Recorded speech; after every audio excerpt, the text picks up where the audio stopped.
use a couple examples, TVs and audio, to articulate that point. So when it comes to TVs, a lot of the latest technological innovations are sparking a new wave of growth in the global TV market.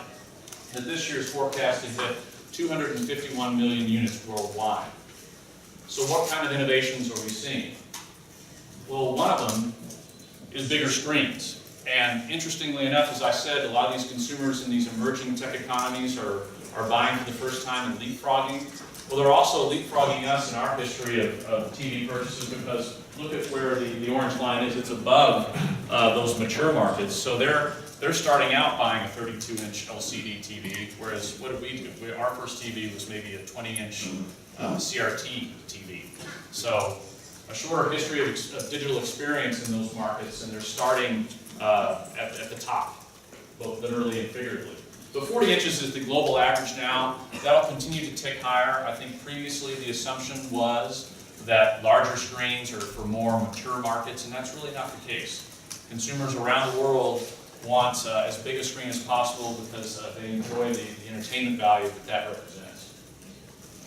And when it comes to technology, at the 2015 International CES, there was no shortage of innovative engineering and technology. Quantum dot was one of those narratives that we saw, really taking LCD technology to a whole new level of picture quality by fragmenting different crystals into microcrystals, these quantum dots, and be able to deliver precision control over lighting and color.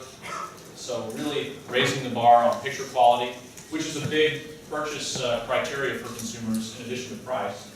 But also OLED, a lot of innovation there, and that's usually what we talk about as the next display technology that's more of a 2020 and beyond storyline. And then also processing the fourth color, referencing Sharp's Quatron technology that adds that yellow pixel to the established trio of red, green, and blue.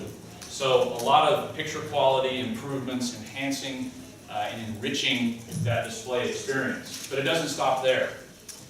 High dynamic range was another technology that we saw at the 2015 International CES, and you're going to be hearing more about HDR, or high dynamic range, this year as manufacturers start to deploy this technology. And I think by the end of the year, certainly in Q4, when a lot of the product lines are refreshed across the manufacturers, you'll probably find high dynamic range, 4K Ultra HD smart TVs really representing that premium product in a manufacturer's range or assortment of displays.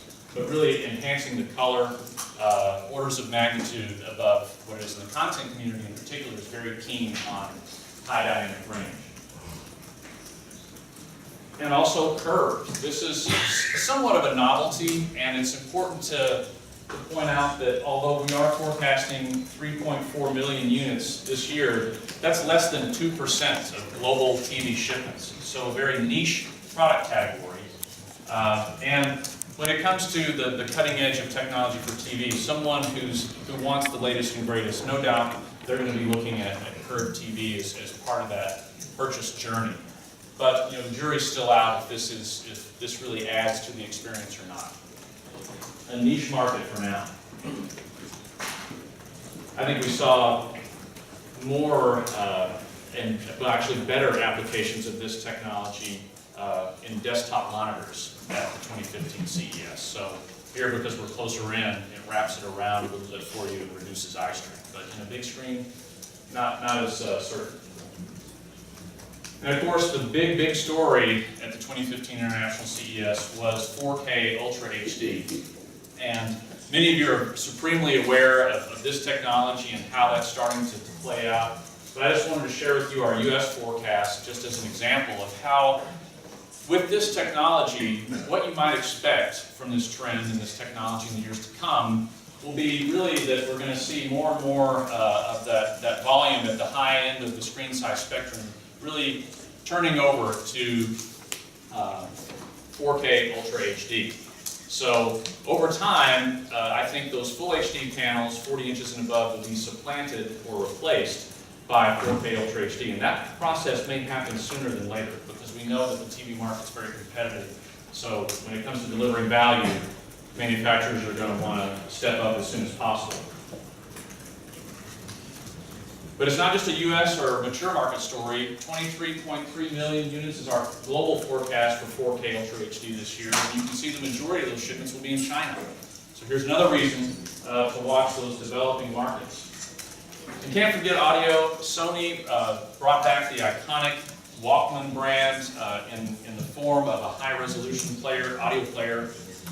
And our research in the US market demonstrates that consumers are more than ready for an enhanced audio experience. The question is, how much does that cost? But if there's any one constant in the industry, that is robust competition, which will invariably bring those costs down for high-resolution audio and make that technology accessible to more consumers around the world. So I think when we're looking at different technology markets, one of the assumptions